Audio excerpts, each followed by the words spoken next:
noted in Lucius Harrington, the cold, tight-lipped brother of the late Clara Harrington, who only a week prior had been seen weeping publicly at the churchyard, but now walked through the market square with an energy that bordered on elation. He stopped at the grocer's stall to purchase imported blood oranges, an indulgence rare even in prosperous months, and settled the account with crisp, fresh banknotes. "Strange to see him laughing," muttered old Mrs. Gleaves, who materialized at Eliza's side like a bad omen, her voice barely above a whisper. "You'd think he just inherited a fortune, not buried his only sister." Eliza offered only a nod, but her mind raced. The night before, the butcher had whispered to his apprentice that Lucius had come knocking past midnight, inquiring about several slabs of ice, an odd request, especially since the community hall's ice house had been closed for maintenance. Even stranger, said ice was delivered not to the estate's kitchen but to the back entrance of the barn.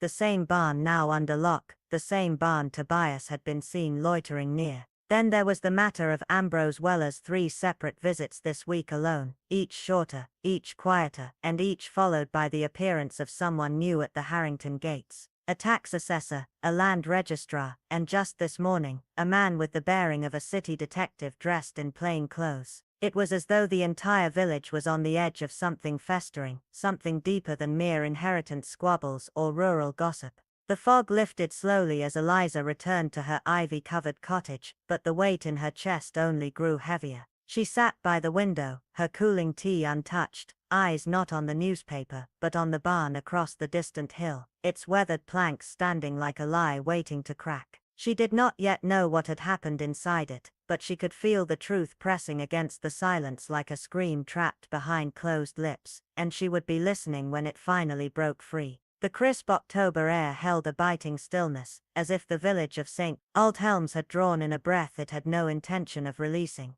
Dry leaves skittered along cobbled lanes like tiny whispers scurrying to hide, and above the steeple, crows wheeled in slow, ominous circles. Miss Evelyn Harwood, now in the winter of her life, moved through this atmosphere not as a passive observer but as a quiet sentinel, one who had learned, during wartime intelligence work, that true danger rarely arrived with noise. Instead it crept silently in smiles that didn't reach the eyes, in patterns that made no sense until they made too much. The recent death of young Margaret Elwell had rattled the community, but only on the surface. Labeled an accident, dismissed with the usual platitudes, and buried with haste beneath the comforting rituals of liturgy, the matter might have faded entirely from the public's short memory. But Evelyn's memory was not short, nor was her instinct easily silenced. Days before Margaret's death, Evelyn had noticed small things, deliberate, quiet things. Margaret had withdrawn from the altar guild, avoided eye contact in choir, and once, during morning prayers, had wept silently through a hymn that spoke of generational sin. Evelyn hadn't pried then.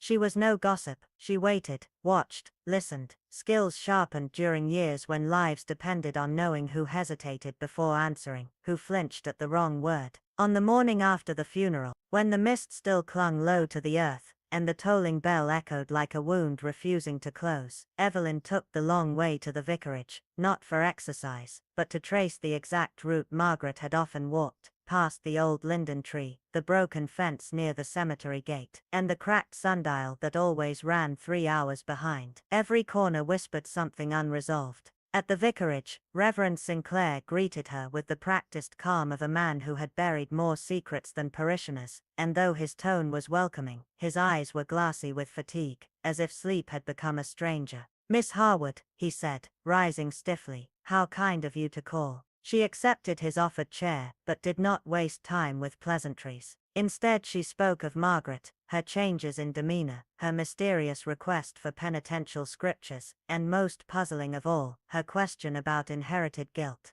The Reverend's jaw tightened. He glanced at the fireplace, though it was unlit, as if seeking comfort in old warmth. "She came to me 3 weeks before," he finally said, "asked if the sins of a parent could poison the soul of a child." Evelyn's breath caught, but she remained silent.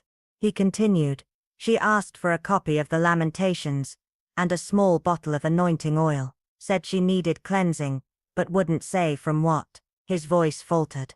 She seemed frightened. "Not of someone, of something old." Evelyn leaned in, her expression unreadable. "And did you suspect she was in danger?" A pause. I suspected she had stumbled upon something that was never meant to be found again. He stood and moved to the window, gazing toward the churchyard where long shadows clung to gravestones like regrets too old to confess. Evelyn followed his gaze, and noticed something the Reverend seemed unwilling to acknowledge. A name, faint but legible on a distant headstone. Abigail Sinclair, his younger sister, who had died mysteriously 2 decades prior in a fall never fully explained. It was all aligning now, the panic in Margaret's final days, the cryptic questions, the church's sudden repairs near the crypt, and the rumor, once dismissed as village myth, that something had been sealed beneath the chapel floor long ago. Evelyn's skin prickled. This was not about faith or ritual. This was about a buried sin clawing its way back into the light through the only descendant who dared name it.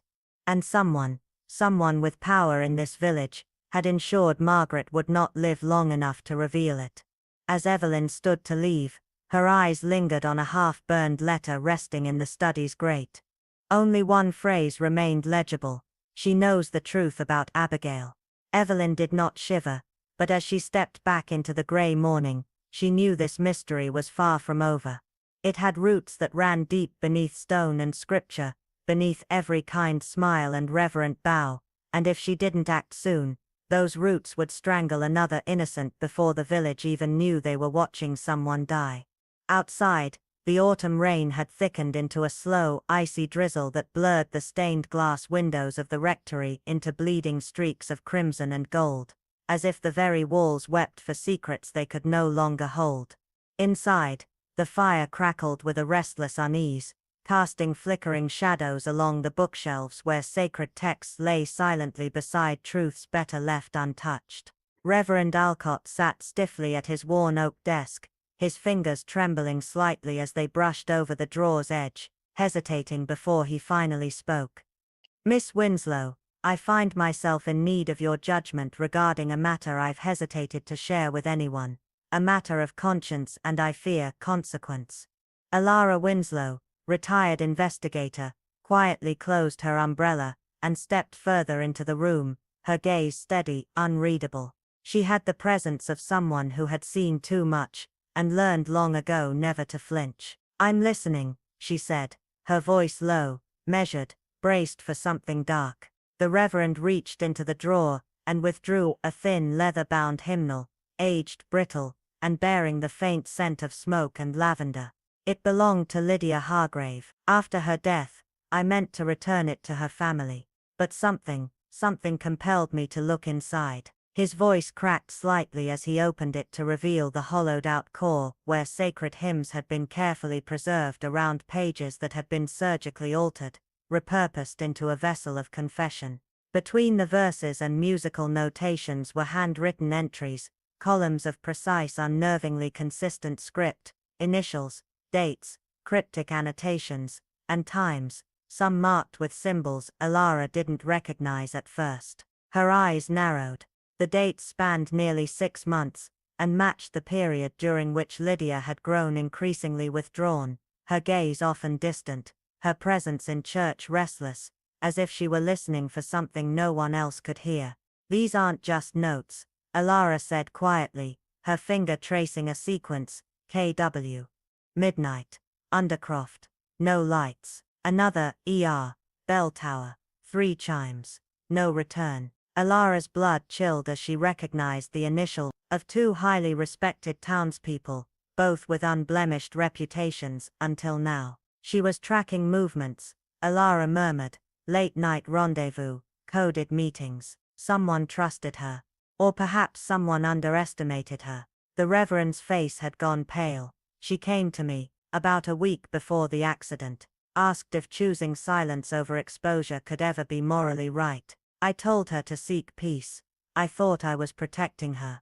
But I fear, I only made her more alone." Alara turned another page.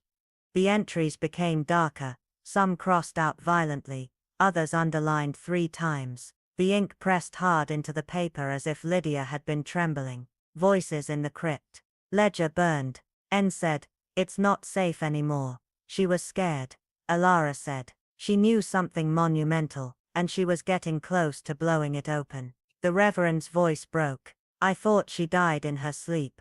But the coroner's report mentioned signs of cardiac distress. No clear cause. Just sudden death. Alara shut the hymnal with reverent finality. Orchestrated silence, she whispered. They didn't just kill her body, they wanted to erase what she knew. But she left this because some part of her believed someone might pick up where she left off. She tucked the hymnal into her coat with slow deliberation, her expression like granite. This isn't over, we're standing on the edge of something vast and buried, Reverend. If these records are accurate, then this town's foundation is cracked by rot no one dared name aloud. The room felt colder now, as if something invisible had slipped inside with the draft, lingering near the edges of the light. What should we do? The Reverend asked, voice hollow with dread. Alara paused at the doorway, her eyes reflecting the dying fire. We don't scream, we don't run, we listen, we dig, and we honor Lydia's courage, not with eulogies, but with justice. As she stepped out into the night, the rain slowed for just a moment, and the wind whispered through the ivy-covered walls, like a voice returning from the grave, reminding those still living that the truth, once unearthed, cannot be reburied without consequence. As Miss Aloan Hartley stepped out of the old iron-gated cemetery, the chilled fingers of the autumn wind coiled around her like a warning, sharp and knowing, whispering secrets only the dead dared speak. Clutched tightly in her hand was not just the fading funeral pamphlet of 17-year-old Alice Whitcomb, but the storm of revelation hidden within the girl's torn and smudged diary. A diary she had discovered, buried beneath a loose floorboard in the vestry's disused cloakroom, half burned and reeking faintly of damp ash. Within those pages, scribbled in desperate uneven lines, lay unsettling fragments of truth, references to the silent hour, names of townspeople, long thought harmless, and strange mentions of weekly gatherings beneath the chapel during the waning moon. Aloan, once a magistrate known for her precision and incorruptibility, felt her conscience stir with an old familiar ache, the weight of moral obligation now fused with the horror that had begun to unfurl, like rot beneath her beloved Northmere-on-Lee. The village, with its vine-curtained lanes and stone cottages trimmed in ivy, no longer seemed picturesque but theatrical, its serenity a mask stretched tightly over a festering truth. Alice, spirited and curious, had clearly stumbled upon something ancient,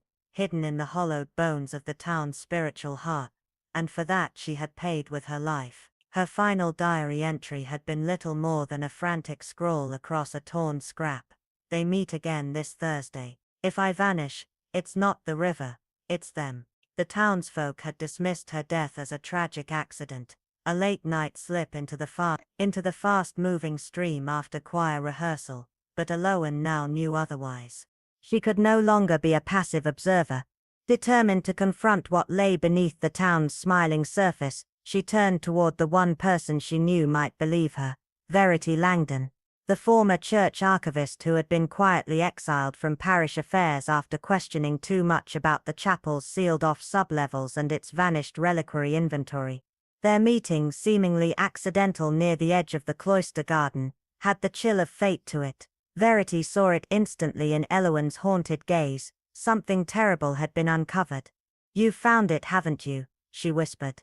They returned at once to Eloan's ivy-draped cottage, where the hearth fire crackled with uneasy warmth and the ticking grandfather clock amplified the stillness between their words. Eloan unfolded every piece, the coded passages, the mention of a sable order, and the parish's inexplicable records gap between 1864 and 1882, a time Verity had once tried to investigate, only to find herself barred from the archives. Verity turned pale. "It's beginning again," she said. "It never stopped," Eloan replied quietly. "They just changed the way they hide." With a trembling hand, Verity fetched a thin brass key from beneath her shawl, the one they had never retrieved when she was dismissed from her duties. "This opens the vestry cellar. If anything remains, it's down there." Eloan nodded, her mind already set. "We go tonight, before the Thursday gathering. If we wait, whatever proof exists will vanish." There was a pause, heavy and dense with unspoken fear. Outside, thunder rumbled low across the hills, as though nature itself braced for what they were about to disturb. In that storm-lit silence, their pact was sealed, not only to uncover the truth about Alice's death, but to expose the ancient secretive machinery operating beneath the parish's sanctified walls. Whatever awaited them in the darkness beneath St. Jude's, Elowen knew it would be no simple matter of law or reason. This was something older, something buried not just by time, but by intent. And she was finally ready to descend into the lion's den, lantern in hand, with the knowledge that the truth, however monstrous, must be brought back into the light. When Miss Theodora Vale stepped onto the moss-dappled path leading to Stonebridge Estate, the sky hung low with clouds the color of tarnished silver, and a biting wind coiled around her ankles like something alive and watchful. The manor loomed at the crest of the slope, wrapped in creeping ivy and the brittle remains of long-dead wisteria, its windows dark and unwelcoming, its chimneys sighing smoke into the stillness like reluctant confessions. Though her visit was cast under the guise of a condolence call following the untimely death of Beatrice Delmere, the formidable and reclusive matriarch, Theodora had not come merely to offer sympathy. She had come to uncover what had been carefully concealed. Beatrice's death had been explained away as a tragic accident, a fall among her beloved greenhouse beds during a storm, found with mud on her palms and a rusted tin clutched to her chest, a tin that once held papers which mysteriously, no one had since been able to locate. But Theodora had known Beatrice, known her precision, her iron will, and most importantly, her secrets. She was greeted at the door not by grief, but by Franklin Delmere, the only son, who wore mourning like a poorly tailored suit. His posture was stiff, his tone overly polite, and though his words were kind, they were strangled by the same tension that coiled in the air of the house. "The silence has been heavy," he offered, as he led her to the sitting room, the hearth newly lit, and the scent of scorched dust clinging to the air. "Yes," Theodora murmured, her eyes already roaming, noting the absent family portraits on the walls, the scuffed skirting near the grandfather clock, the faint scent of camphor over something sharper, something faintly coppery, almost medicinal. The tea he served trembled in the cup as he poured, and twice his gaze flicked toward the hallway, then away, as though he feared someone might appear from the shadows. When Theodora asked about the greenhouse, about the exact circumstances of his mother's final hours, Franklin's demeanor shifted, not with sorrow, but with subtle defensiveness. She was confused, always rambling about old documents, things that didn't matter anymore. But Beatrice was not a woman who rambled. She documented, she preserved, she protected what she knew, and if she died with that tin in her hand, then it had mattered very much. Theodora pressed further, expressing an interest in the cellar archives, knowing full well that Beatrice had once hinted the family vaults were older than the estate itself, that they held remnants from the Delmere ancestors who trafficked in more than land and livestock during the war years. Franklin's face drained of color. "The cellars are in disrepair, damp and unsafe. You wouldn't want to go down there." But she did, and with a measured smile and well-placed comment about Beatrice's famous storage practices, Theodora maneuvered him to the edge of reluctant agreement. He led her down creaking wooden steps into a darkness that felt thicker than it should have, the kind of dark that remembered things. The walls were clammy with age, and the air hummed with the faint buzz of something electrical, something that should not have been there. Behind stacks of dusty crates and crates of mislabeled bottles, she found it, a panel in the stonework, newer than the rest, painted in haste and sealed with a carpenter's hand rather than a mason. Behind it ledgers, maps, record, receipts in code, letters signed only with initials, evidence of a sprawling black market operation tied not only to the estate, but to names long buried by polite society. Profiteering, war contracts, missing persons tied to assets too valuable to leave behind. At the center of it all, a web Beatrice had apparently been working to untangle before someone ensured she never would. Franklin reached into his coat, and for a moment the cellar went still. No wind, no creaks, no outside world. "You weren't meant to see this," he said, voice low and quivering, as if surprised more by her resolve than his own actions. Theodora didn't flinch. Inspector Lorne has already been notified, she said evenly. Your options are limited, but confession might yet be your only redemption. Franklin hesitated, breath caught in his throat like a man standing before a chasm of his own making. Somewhere above them, the estate groaned in the wind, ancient beams, groaning pipes, or perhaps the house itself whispering its judgment. And in that long silence, where every second stretched like thread over flame, Theodora saw it clearly in his eyes. The house had not buried its secrets. It had merely waited for someone bold enough to listen. The library at Thornmere House had long stood like a forgotten monument to secrets, its vast oak shelves curled in dust, its velvet drapes moth-bitten and heavy with silence, and in the amber gloom, every shadow seemed to lean forward, listening, as if the walls themselves remembered things the living had tried to bury. It was in this hushed chamber of whispers and memory that Miss Isadora Gray arrived, the storm outside slashing against the windows in wild fury, her silhouette framed in the doorway, like an omen. Her expression bore the stillness of someone who had come not seeking answers, but ready to deliver a reckoning. She removed her gloves with quiet precision, her damp coat trailing droplets across the parquet floor, and laid a thin, worn notebook on the table like one might place a weapon.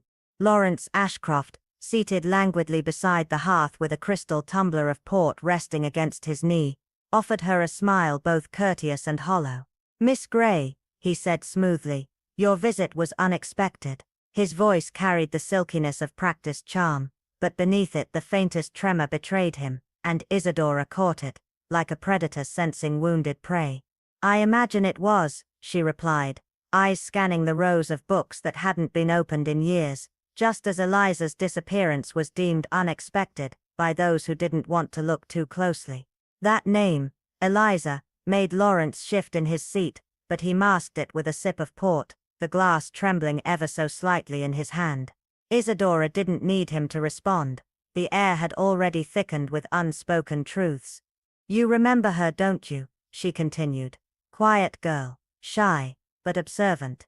Too observant. She noticed things others overlooked, the late-night visitors, the odd invoices, the packages routed through the Ashcroft docks marked as dairy exports but weighted wrong. She didn't understand all of it at first, but she began writing it down, and she kept that record hidden where only someone desperate for the truth would find it." She gestured to the notebook, its pages wrinkled, some ink smudged by fear or by tears.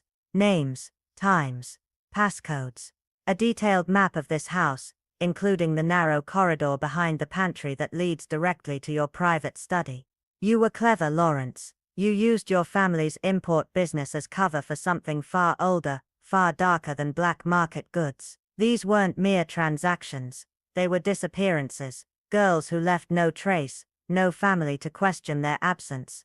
Because you chose them carefully, didn't you? You preyed on the forgotten." The fire snapped violently in the hearth as if reacting, throwing flickers of light across Lawrence's face, now stripped of its genial mask, leaving behind a tight, watchful stare. "You're mistaken," he said flatly. "Dangerously mistaken, am I?" Isadora's voice was low now, almost tender, like a lullaby at a funeral. "Then you won't mind knowing that Eliza's final entry described a confrontation, a moment when she caught sight of something, or someone, she wasn't meant to see. That's why her body was never found, isn't it? Because you didn't leave a body. You erased her, or so you thought." For a moment, Lawrence said nothing. His knuckles whitened on the edge of the armrest. The storm outside was now a roar, rattling the panes like a trapped animal. "You forget," he said at last, with a voice now dry and cold. "This house has existed for over 2 centuries. It's seen more blood than you can imagine. Things happen here that never reach the village, and no one questions me. No one ever has." But even as he spoke, the illusion was dying. Miss Gray stepped aside, revealing the glint of steel tucked behind her, a constable's badge, damp with rain. "That's where you're wrong," she whispered. "Inspector Vale is waiting at the north gate. I took the liberty of giving him copies of every page in Eliza's journal, along with photographs from the hidden crawl space behind your fireplace, where fragments of a bloodied apron were recovered this morning." Lawrence's expression finally cracked, and what surfaced was not fear, but fury. A kind of cold ancestral rage passed down through men who'd never faced consequence.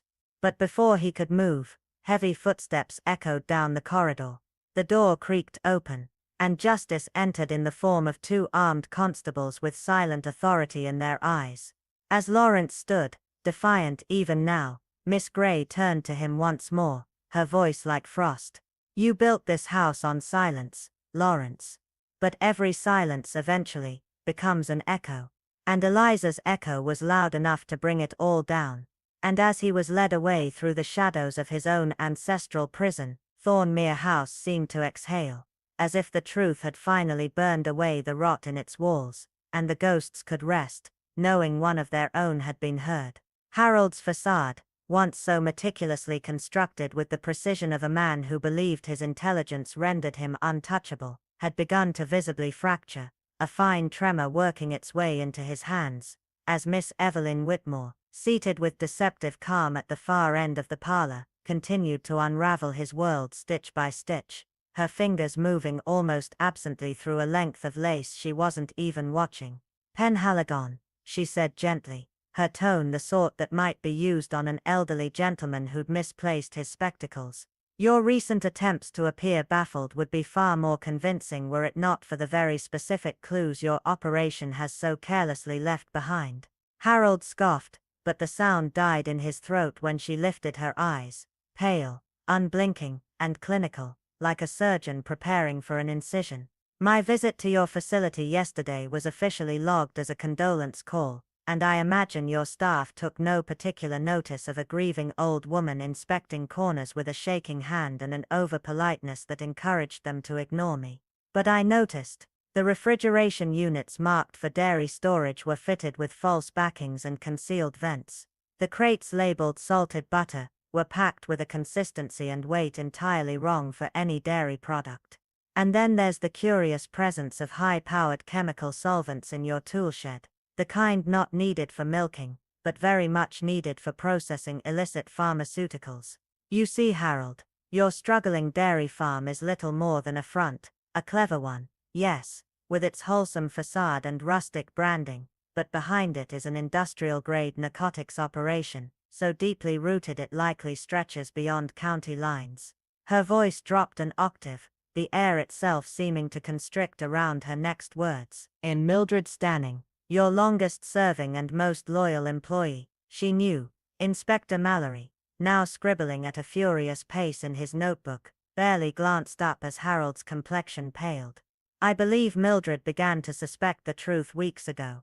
Her devotion to order and routine brought her again and again to the lower storerooms, where she began to notice the discrepancies, the altered stock logs, the deliveries made at odd hours, the doors to areas she was suddenly told she could no longer enter. And when she stumbled upon something undeniable, a ledger perhaps, or a mislabeled shipment that arrived half unsealed, she did not run, she documented, she recorded, and she planned to act. But you couldn't allow that, could you, Harold?" Evelyn stood, her voice now laced with iron beneath the velvet. "You had invested years into this enterprise, enough to erase your debts, rebuild your estate, and pay off associates like Dr. Halberd and Mr. Pike, men whose names appeared suspiciously often in the visitor logs during nights when the farm was supposed to be locked and dark.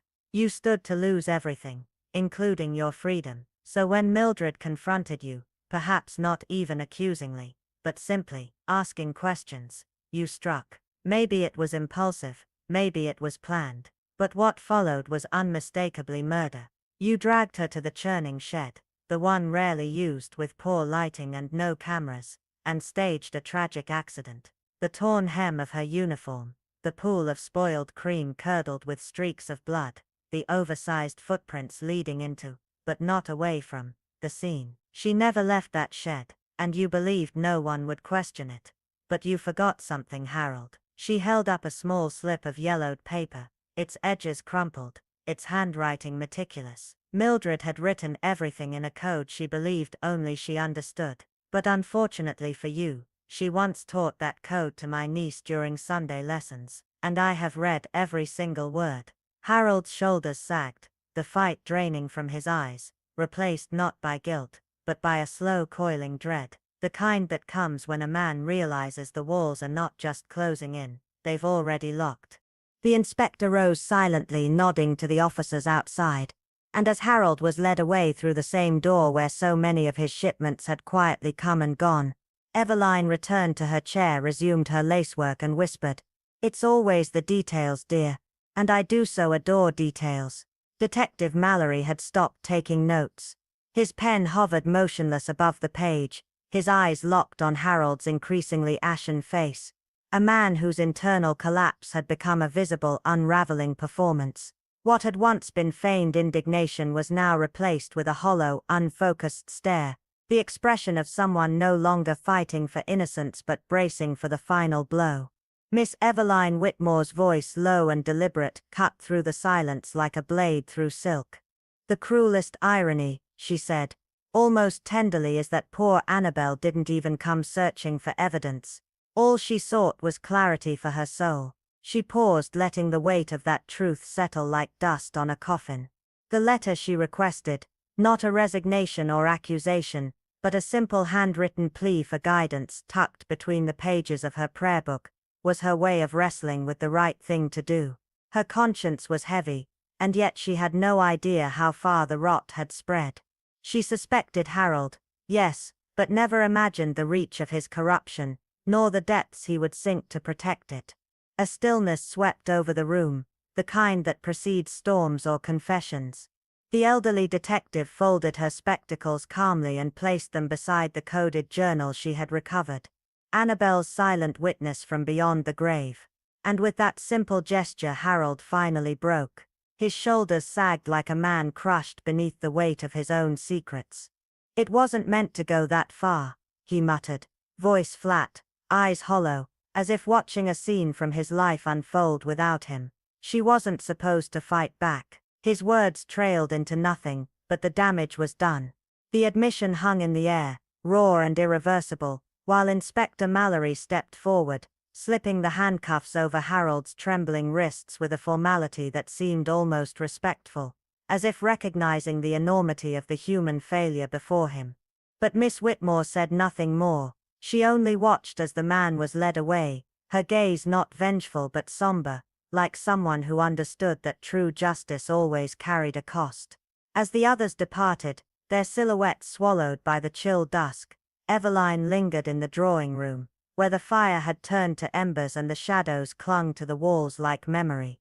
She stood alone in the silence that followed, staring at the empty chair where Annabel once sat during tea, correcting inventory books with neat handwriting and quiet humility.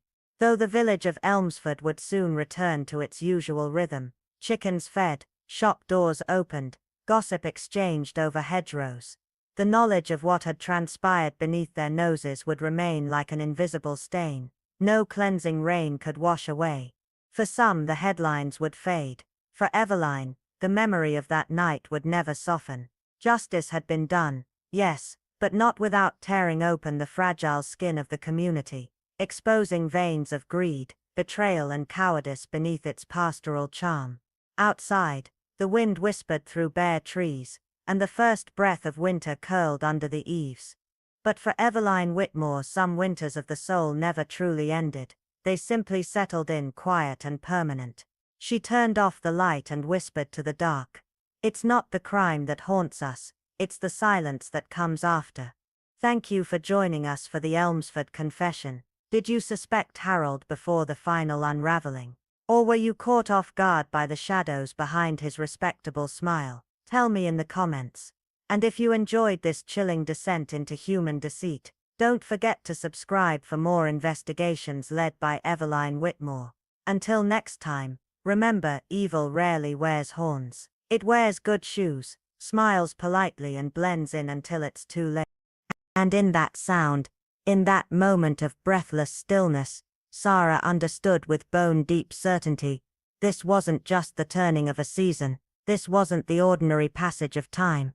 No, something had awakened in Elmore Hollow, something buried long ago beneath the soil, beneath the silence, beneath the lies. It had waited there, patient and undisturbed, listening as the years passed, and now, It had risen, not with fury, but with purpose, watching, choosing. And the first to sense its coming were those who remembered the stories too old to be written, and too dangerous to be spoken aloud. The fog rolled in before first light, not in slow curls, but in dense suffocating swathes that devoured every hedge, chimney, and cobblestone of Dunswell Hollow, casting the village in a gloom so heavy it felt unnatural, almost sentient, as if the mist itself was watching. Miss Cora Bellamy, a woman with bones older than most of the parish, but a mind sharp enough to slice through pretense, stood at her frost-kissed window, one hand hovering above her tea as she stared out at the street, where no shadows moved and no birds dared sing. Something was wrong. It wasn't just the silence, it was the quality of it, like a room just vacated by something unholy. Then she saw it. Isabel Hargrove, the schoolmaster's niece, barefoot and running full tilt down the cobbled lane, her nightgown soaked and her face frozen in a mask of silent horror, as though whatever had driven her into the dawn had stolen her voice along the way. At that same moment, a single toll of the chapel bell cracked the silence, not the rhythmic peal of worship, but one dreadful hollow clang that sent a shudder through the village's spine. Wordless and tight-lipped, neighbors emerged from doorways and gardens, drawn together like iron filings to a magnet of dread, and followed the growing murmur toward the east end of the village, where St. Olwen's chapel stood hunched beneath the elms. Miss Bellamy joined the gathering, her every step through the dew-slick grass echoing with the heaviness of intuition. By the time she arrived at the iron gate, Reverend Pomeroy was already standing pale and shaken beside Constable Brigg, who, despite his usual bluster, looked like a man who had seen something that would unmake his sleep for nights to come. Then came the whispers.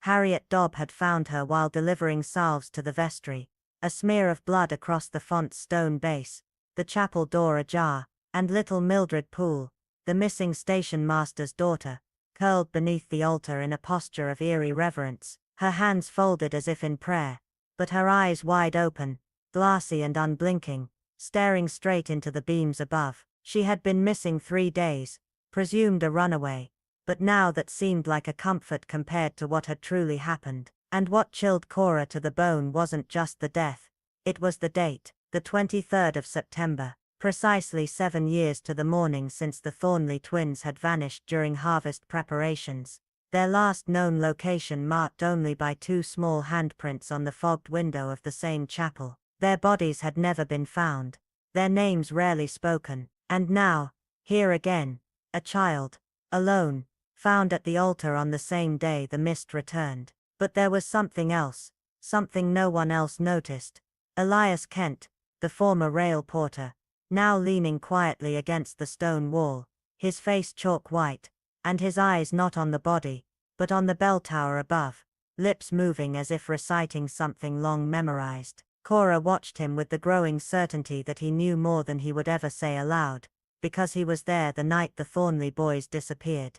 And back then, he had sworn to the vicar that no one would ever know what was buried beneath the chapel floor. As murmurs grew, and the doctor's motor car pulled in, Miss Bellamy stepped back into the shadows, heart racing not with fear, but grim readiness. This wasn't grief settling over Dunswell Hollow, it was reckoning. And this time, whatever had been locked away behind silence and ritual had found its way out. Something was returning, slow and sure, rising with the fog and the fall of leaves. And the village, whether it admitted it or not, had always known this season would come again. From her vantage point near the old greenhouse, where ivy clung like skeletal fingers to shattered panes, Miss Eliza Thornhill peered across the frost-bitten orchard, to where a loose knot of villagers had begun to gather in hushed disarray around the abandoned mill's west courtyard, a place long regarded with uneasy reverence since the day the Wheelwright family vanished without explanation over a decade ago. Word had spread swiftly through the narrow lanes of Brambleford Hollow.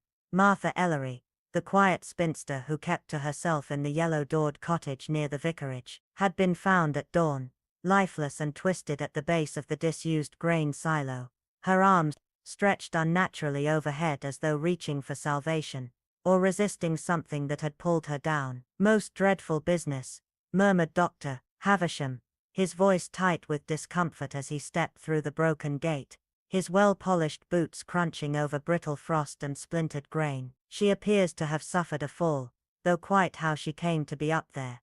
He trailed off, glancing toward the rusted ladder that clung precariously to the silo's flank, its rungs slick with moss and wear. Miss Thornhill, her heart heavy, and her instincts sharper than ever, recalled how only 2 days prior she had observed Martha at the grocer's, glancing over her shoulder with such anxious regularity, that it had struck her as deeply troubling. That she should meet such a violent solitary end, now seemed no accident of fate, but the grim fulfillment of some long-brewing fear. Mrs. Larch, whose arrival was as swift as her gossip was persistent, whispered with pale lips, but she never went near the mill. She feared it always said the place had voices. Constable Ridley, already pale beneath his cap, approached the crowd with a forced authority, declaring, "Please, none of you must approach the silo. Inspector Fenwick is en route from Greystone, and has requested the area remain undisturbed." But Eliza, never one to be distracted by formalities,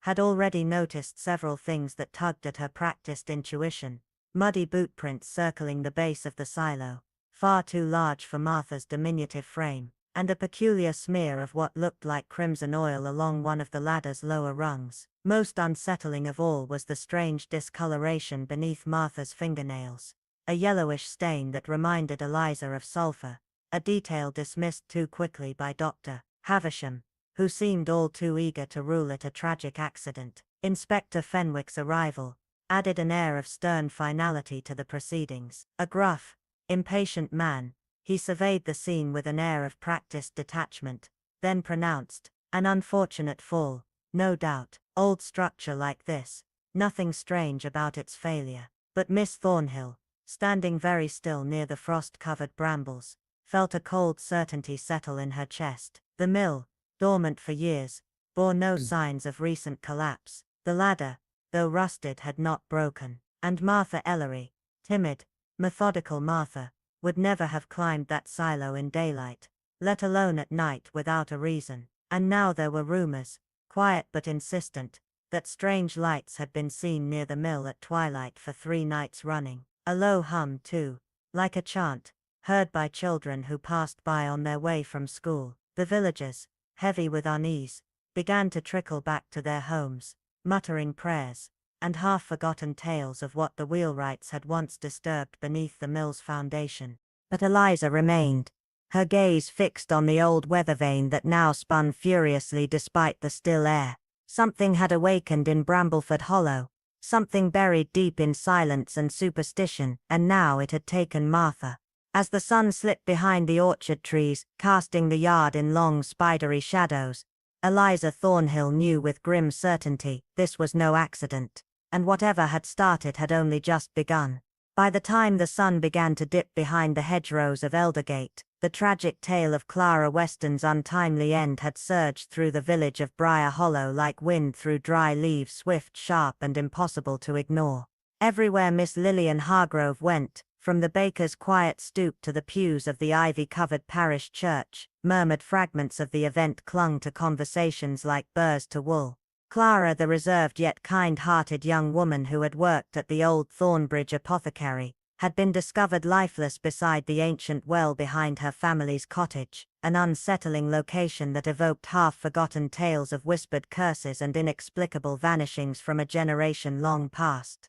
Lillian had always believed that in small communities, reactions to tragedy often revealed far more about the living than the dead, and thus she found herself that morning at the village co-op, pretending to sort through gardening almanacs while listening to Mrs. Fenwick and Miss Crail discuss the unfolding mystery with breathless urgency. She'd been strange lately, Mrs. Fenwick confided in a half-hiss, always glancing over her shoulder, jumping at the postman's knock, and then those sealed envelopes. Identical handwriting, no return address. Miss Crail leaned in, her fingers tightening on the handle of her basket. "And the strange herb she asked about, nightshade if you please."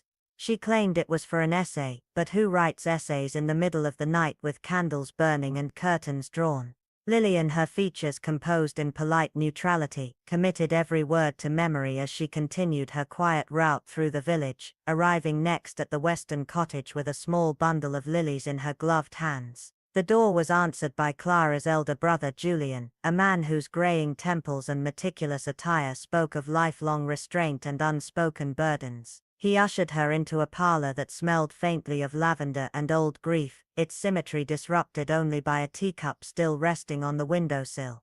Clara's last, untouched. "We were planning a holiday," Julian murmured, his voice cracking with a pain too ordered to be fresh. She'd spoken of leaving the hollow, starting anew. And yet, he trailed off, his gaze falling to the floor, where a thread from the corner rug had been plucked loose as though by nervous fingers. Lillian's sharp eyes caught other things too.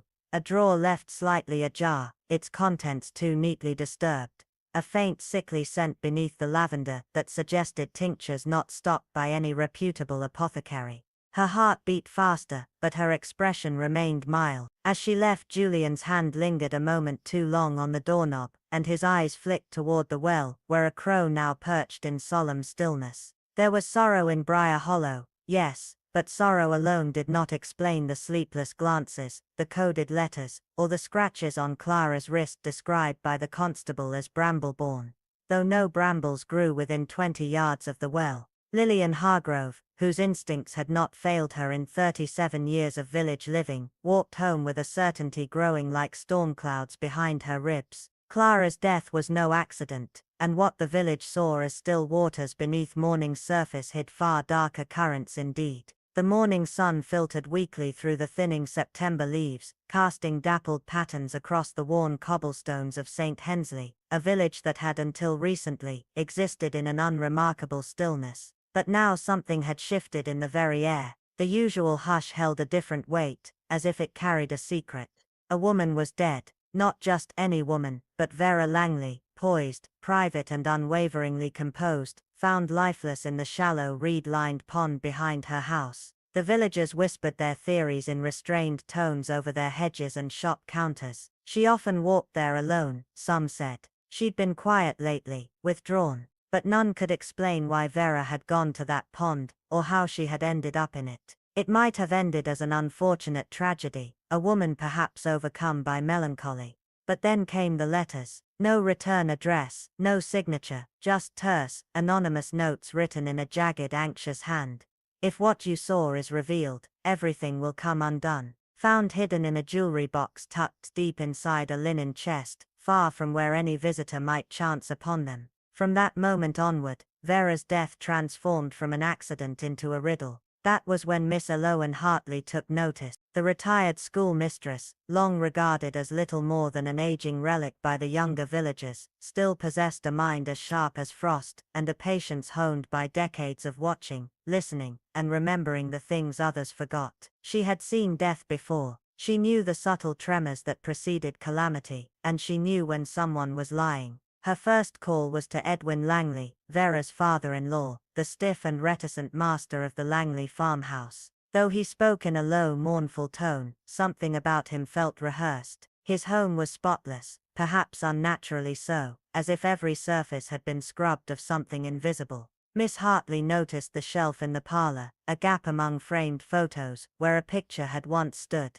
There were faint marks on the wallpaper behind it, a rectangular ghost of something deliberately removed. Vera had been distant, Edwin murmured, checking his watch again and again. Her nerves were never the same after that business with the calf dying last spring. But Miss Hartley saw the truth not in his words, but in what he tried not to say. His suit was too expensive for a man claiming financial strain. His shoes too new, and the look in his eyes, not sorrow, but calculation. More troubling still were the whispers she gathered from Millie, the village laundress, who remembered seeing Vera clutching a small leather-bound diary during her weekly visits. "One day she tore out a page right in front of me," Millie said, voice low. Her hands were shaking like whatever she wrote had scared her.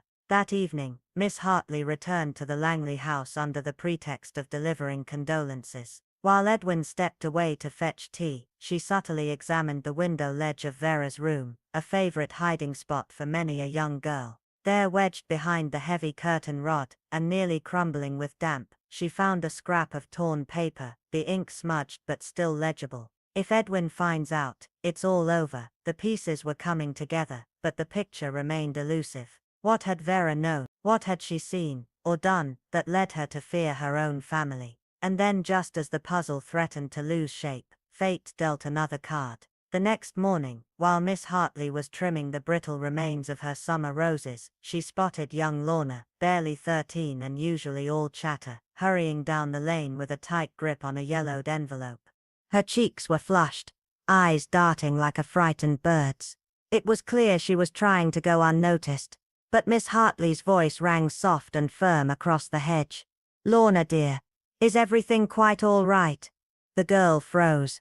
Her lip trembled, and in her trembling hand the envelope bore the same sharp slanted writing as the anonymous notes found in Vera's drawer. Something dark was unfolding beneath the village's prim exterior. The truth hadn't drowned with Vera Langley. No, the truth was alive, breathing, hiding in shadows.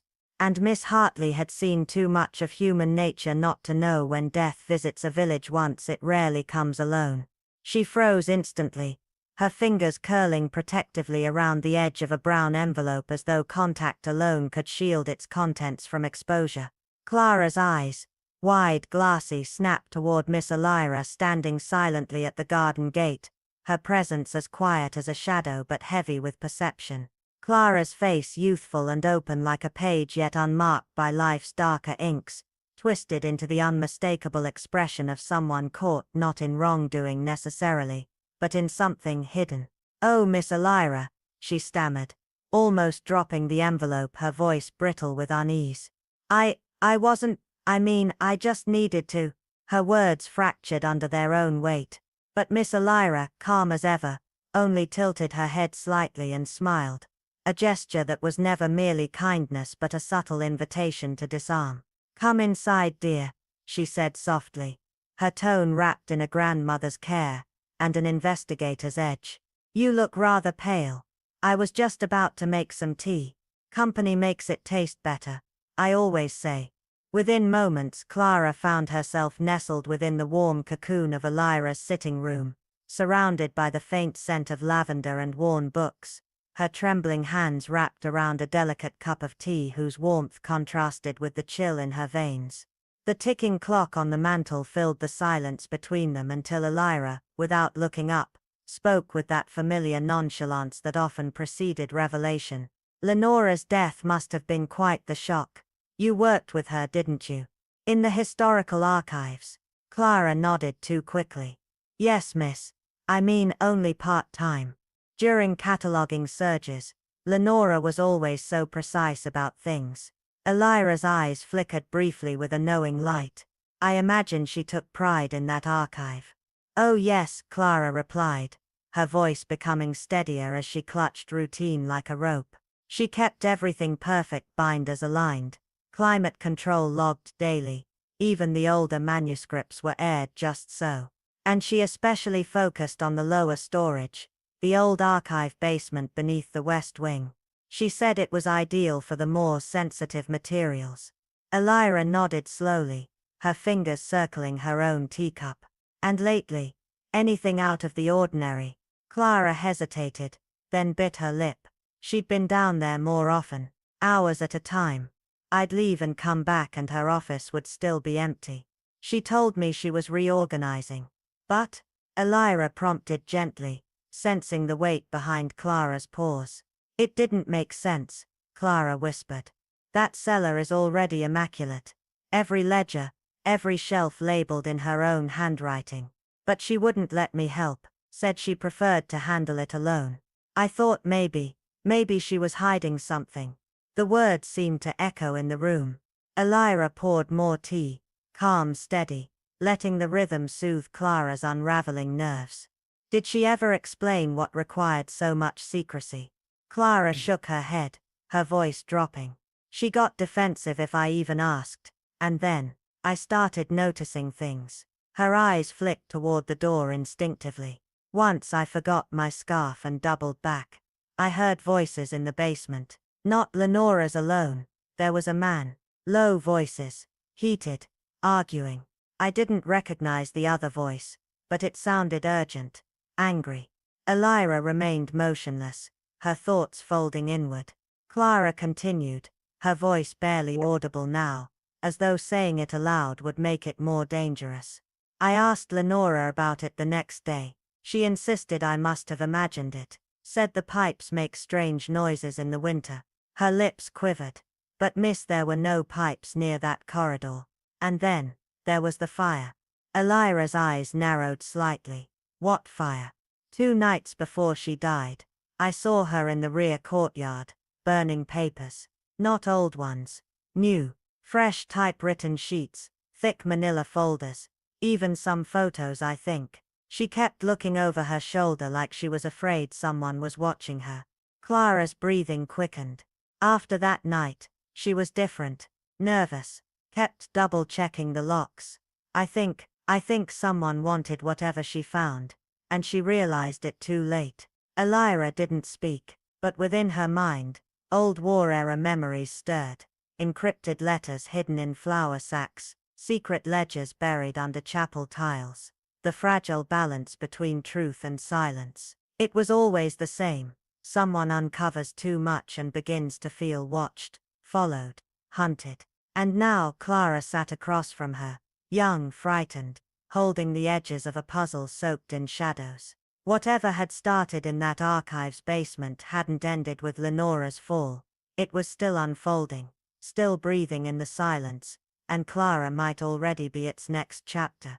It had been just after sunrise when Mrs. Halbray, a quiet widow known more for her roses than her opinions, spotted young Thomas Brigg emerging from the eastern side of the abandoned blacksmith's shed, his boots caked with damp soil, and his shirt torn at the hem, as though he'd crawled through something he shouldn't have. Miss Althea Cray, ever the early walker, and not above indulging in discreet curiosity, happened to witness the same boy later in the morning at the greengrocer's, hands shaking as he fumbled coins for a bundle of parsnips, his eyes darting like a creature aware of being watched. But it wasn't until the local schoolteacher, Mr. Linton, dropped by Miss Isadora Flint's cottage, with trembling fingers clutching a sealed envelope, one he claimed to have found pinned beneath the school's chalkboard, that the quiet churn of unease truly began to stir across Marrowdown. The note inside, written in an urgent but trembling hand, read only, "It's beneath the orchard stones. God forgive me." That evening, Miss Flint hosted a quiet gathering for the Ladies' Preservation Circle, though the conversation was anything but preserved. Whispers circled about strange movements near the orchard at twilight, a figure seen crouched low among the trees, and the faint sounds of metal grating stone. But when Mrs. Edwina Hartley suggested reporting it all to Constable Merrin, a silence fell over the parlor, and awkward, until Miss Flint poured more tea.